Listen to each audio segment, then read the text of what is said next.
వానల్లు కురవాలి, వరిచేలు పండాలి, మా అమ్మ వండాలి, మా బొజ్జ నిండాలి. తల్లులంతా పిల్లలకి కడుపు నిండా అన్నం పెట్టాలంటే వానలు కురవాలి. ప్రకృతి ప్రసాదించిన వరాల్లోకెల్లా గొప్ప వరం వర్షం. ప్రబంధ కవులు వర్ష ఋతువుని వర్ణించారు.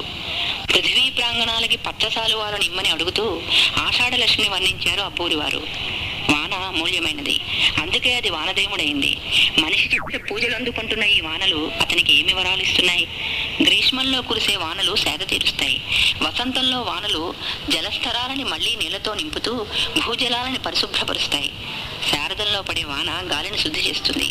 హేమంతంలో కురిసే మంచు ఆకాశాన్ని నిర్మలంగా ఉంచుతూ ఆహ్లాదాన్ని ఇస్తుంది. సకాలంలో ససే వానలు మనిషికి ఆశను పుట్టిస్తాయి. అతని భవిష్యత్తు సుఖంగా, ఆనందంగా, ఫలప్రదంగా గడుస్తుంది లెమ్మని వాగ్దానం చేస్తాయి. ప్రతి ఏడు వర్షాలు ఒక్కలాగే ఉండవు. వర్ష స్వభావం అతి చంచలం. ఒకప్పుడు అతివృష్టి ఉంటుంది, మరో సమయంలో అనావృష్టి ఉంటుంది. విలువలు, తుఫానులు, ఉప్పెనులు ఎక్కువయ్యాయి. అవి తరచుగా వస్తున్నాయి. మనిషి నాగరికుడై ప్రకృతితో ఎక్కువగా జోక్యం కల్పించుకుంటున్నాడు. పరిశ్రమల నుండి విడుదలవుతున్న హరితగృహ వాయువులు భూమిపై వికిరణ సమతూకాన్ని దెబ్బతీస్తున్నాయి. భూమి వేడెక్కిపోతోంది. అందుకే ఈ మధ్యకాలంలో ప్రకృతి వైపరీత్యాలు ఎక్కువయ్యాయి. వానలు ఎప్పుడు కురవాలో అప్పుడే కురవాలి. వర్షపాతం ఎంత ఉండాలో అంతే ఉండాలి. వర్షపు నీరు నాణ్యమైనదాలి. వాననీటి నాణ్యత అంటే ఏమిటి? మీరు ఎప్పుడైనా వాన నీరు తాగి రుచి చూశారా? తొలకరిలో పడే తొలిచెనుకుల సంగీతాన్ని వింటూ వాటిని రుచి చూడకుండానే ఉన్నారా? నీరు ఉప్పగా ఉంది, దాహం తీరలేదు అనో, నీళ్లు కమ్మగా దాహం తీరింది అనో అనుకుంటూ ఉంటారు. రోజు మనం తాగే నీరు పుల్లగా, నిమ్మరసంగా ఉందనుకోండి, అప్పుడు మన దాహం సంగతి ఏమిటి? మన ఆరోగ్య పరిస్థితి మాట ఏమిటి? వాతావరణంలో ప్రకృతి సిద్ధంగా కార్బన్ డైఆక్సైడ్ ఉంది. ఇది సులభంగా నీటిలో కరుగుతుంది. ఇది కరిగి ఉన్న నీరు స్వల్పమైన ఆమ్ల గుణంతో ఉంటుంది. ఈ ఆమ్లాన్ని కార్బోనిక్ ఆమ్లం అంటారు. వర్షపు నీటి pH విలువ 5.6 నుండి 5.7 వరకు ఉంటుంది. ఈ విలువ భూమిలోని ఖనిజాలు నీటిలో కరగడానికి అనువైన విలువ. ఖనిజాలు నీటిలో కరగటం వల్ల అవి జీవరాశులకు అందుబాటులోకి వస్తాయి. జీవరాశులు ఆరోగ్యంగా ఉండడానికి దోహదపడతాయి. అడపాదడప వర్షపు నీటి pH విలువలో స్వల్పమైన మార్పు వస్తూ ఉంటుంది. అగ్నిపర్వతాలు బద్దలవటం, అరణ్యాలు అంటుకోవడం వంటి ఒడిదుడుకుల వల్ల వాతావరణంలో ఆమ్ల స్వభావం ఉన్న ఆక్సైడులు చేరి వాననీటి ఆమ్ల గుణాన్ని స్వల్పంగా పెంచుతాయి. అప్పుడు నీటి pH విలువ 5.6 కంటే తగ్గిపోతుంది. అయినప్పటికీ ప్రకృతి తన సమతూకాన్ని తాను కాపాడుకుంటూనే ఉంటుంది. జీవులకు హాని కలగకుండా లేదా స్వల్పమైన హాని మాత్రమే కలిగే విధంగా సర్దుబాట్లు చేస్తూ ఉంటుంది. కానీ కొన్ని దశాబ్దాల నుండి వర్షాలు ఆమ్ల వర్షాలై కురుస్తూ మనల్ని బెదరగొడుతున్నాయి. పారిశ్రామీకరణంతో ఉష్ణ విద్యుత్ ఉత్పాదక కేంద్రాలు, పరిశ్రమలు ఎక్కువయ్యాయి.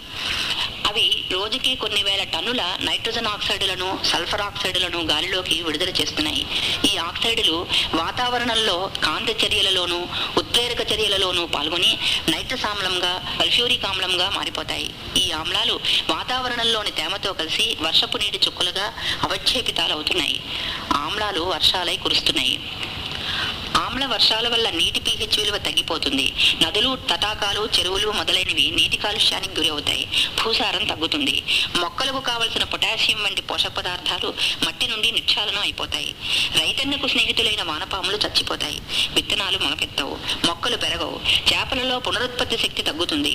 వాటి ఎదుగుదల కూడా క్షీణిస్తుంది.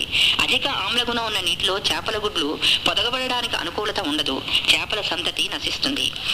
జలజీవ వ్యవస్థకు ముఖ్యమైన ఆకుపచ్చని ఆకులు, సూక్ష్మజీవులు చచ్చిపోతాయి. అటువంటి నీటిలో సేంద్రియ పదార్థాలు విఘటనం చెందవు. అంచేత నీరు కలుషితం అవుతుంది. అధిక ఆమ్లగుణం ఉన్న నీటిలో రాగి, సీసం, క్రోమియం వంటి లోహాలు కరిగి నీటిని విషపూరితం చేస్తాయి. ఆమ్ల వర్షాల వల్ల విగ్రహాలు, వంతెనలు, కంచెలు, కమ్మీలు, గుంటలు వారిపోతాయి. సున్నపురాతి కట్టడాలను, చలువరాతి మేడలను ఆమ్లం తినేస్తుంది. పెద్ద పెద్ద గోడలు పగిలిపోయి కూలిపోతాయి. దీనిని రాతి కొరుకుడు పుండు రోగము, స్టోన్ క్యాన్సర్ అని, లేదా రాతి కుష్టు రోగము, స్టోన్ లెప్రసీ అని కూడా అంటారు. ఏథెన్స్ లోని పురాతన గ్రీకు దేవాలయాలు, వెన్నిస్ నగర్లోని రమణీయమైన భవనాలు, పశ్చిమ జర్మనీలోని కోటలు పారిశ్రామిక యుగానికి పూర్వం శతాబ్దాల తరబడి చెక్కు చెదరకుండా నిలిచి ఉన్న క్రిందటి 30-40 సంవత్సరాల కాలంలో మరమ్మతులకు వీలు కానంతగా చెడిపోయాయి. గ్రీకులోను, ఇటలీలోను చారిత్రాత్మక విలువ గల విగ్రహాలు ఆమ్ల వర్షాల వల్ల కరిగిపోయాయి. తాజ్మహల్ పరిస్థితి యావత్ భారతదేశాన్ని సంక్షోభపరుస్తోంది. 1958లో యూరప్ లో కురిసిన వాన pH విలువ 5.0 ఉంది. 1962లో నెదర్లాండ్స్లోను స్వీడన్లోను 4.5 pH ఉన్న ఆమ్లవర్షం కురిసింది. అప్పుడు స్వీడన్లో ఉన్న అడవులన్నీ దెబ్బతిన్నాయి. 20,000 సరస్సులలో నీటి pH విలువ బాగా తగ్గి వృక్ష జంతు జీవాలు చచ్చిపోయాయి. 1979లో యుఎస్ఏలో 4.2 pHతో ఆమ్లవర్షం కురిసింది. లాస్ ఏంజల్స్లో కురిసిన దట్టమైన మంచు pH విలువ 3.0గా నమోదైంది. యుఎస్ఏలో పడమటి వర్జీనియాలోని వీలింగ్లోను స్కాట్లాండ్లోని పిట్కొరీలోను వాననీటి pH విలువ 2.2కి పడిపోయింది. ఇది నిమ్మరసం pH విలువ కంటే కూడా తక్కువ విలువ. ఈ వాన నీటి ఆమ్లగాఢత ఒక విద్యుత్ ఘటనలో ఉపయోగించే ఆమ్లగాఢతకు సమానంగా ఉంది.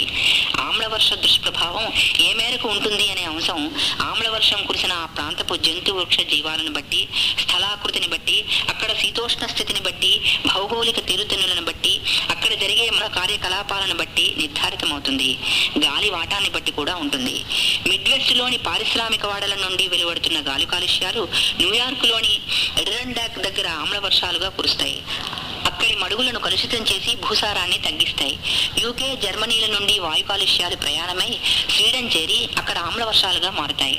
భారతదేశంలో కలకత్తా, బొంబాయి, ఢిల్లీ నగరాలలో ఆమ్లవర్షాలు కురిశాయి. శాస్త్రజ్ఞుల అందరి దృష్టిని ఆమ్లవర్షాలపై, ముఖ్యంగా స్కాండినేవియాలోనూ కెనడాలోనూ పడుతున్న ఆమ్లవర్షాలపై కేంద్రీకరింపచేయాలనే ఉద్దేశం ప్రపంచ దేశాలకు కలిగింది. దానికి నివారణోపాయాలను రూపొందించాలనే సంకల్పం కూడా కలిగింది. అందుచేత 1982వ సంవత్సరం జూలై మాసంలో స్టాక్హోమ్ నగరంలో ఆమ్లవర్షాలు అనే అంశంపై సదస్సును ఏర్పాటు చేశారు. అందులో 33 దేశాలు పాల్గొన్నాయి. సదస్సు జరుగుతూ ఉండగా ఆ భవనం వెలుపల, ఇదిగో నేను ఆమ్లజలాన్ని వర్షిస్తున్నాను, నా గురించి ఏమి నిర్ణయాలు తీసుకుంటున్నారు, ఏం చేయబోతున్నారు అని ప్రశ్నిస్తూ కుండపోతగా ఆమ్లవర్షం కురిసింది. గంధకం అవక్షేపితం అవటానికి సురక్షితమైన విలువ అర్ధ చదరపు మీటరుకి సంవత్సర కాలానికి 1/2 గ్రాము అయితే ఆనాడు అవక్షేపితమైన గంధకపు విలువ 3.5 గ్రాములు ఉంది. అధునాతన జీవన విధానాలు ఆమ్లజల్లులై మనిషిని కొరుకు తింటున్నాయి. వాయు కాలుష్య నివారణ పద్ధతులను కఠినంగా అమలుపరిస్తే వరుణుడు హర్షించి అందరికీ అనుకూలంగా వర్షిస్తాడు. చాగంటి కృష్ణకుమార్ గారు తమ ప్రసంగంలో ఆమ్ల వర్షాలు గురించి వివరించారు కదా.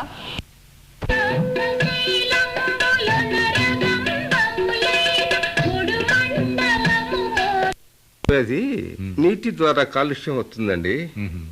ఎక్కువగా కుంటలు, చెరువుల్లో కలుషితమైన నీరు ఉండి ఈ నీటిని